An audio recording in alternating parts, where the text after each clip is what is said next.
Somewhere in Dubai, there is a man standing on the 63rd floor of a building he will never be allowed to enter through the front door. He arrived 3 years ago from a village in Nepal with a contract he couldn't fully read. A debt of $4,000 he borrowed from a moneylender, and a promise: steady work, a fair wage, a way out. The recruiter showed him photographs, glass towers, blue sky, a city that seemed to have invented the future. What he didn't know, what almost no one tells you, is that the moment his plane landed, his passport was taken.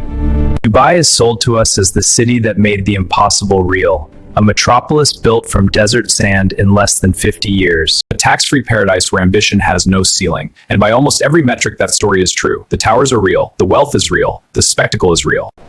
But the city has another story. One that runs exactly parallel to the one on the brochure.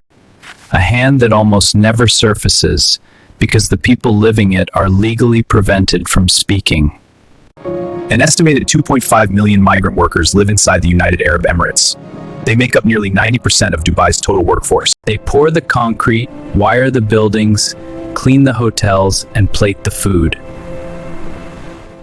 And they exist inside a legal framework called the Kafala system, a sponsorship model that ties a worker's right to stay in the country entirely to a single employer. If your employer decides to stop paying you, and in documented cases employers have gone months without paying wages, you cannot simply leave and find another job.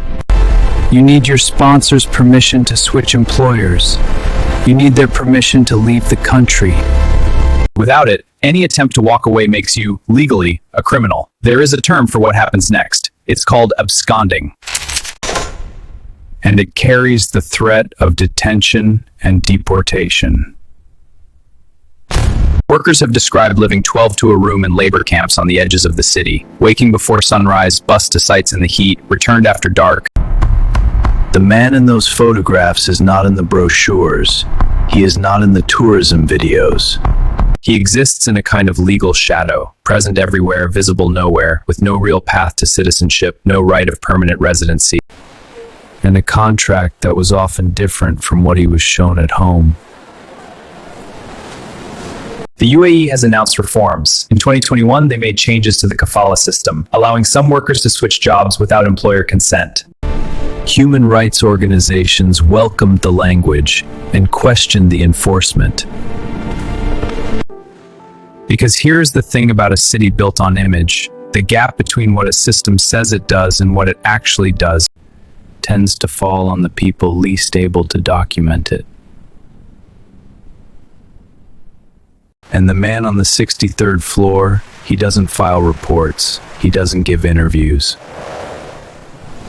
He sends money home, endures the summer heat, and counts the months until his contract ends.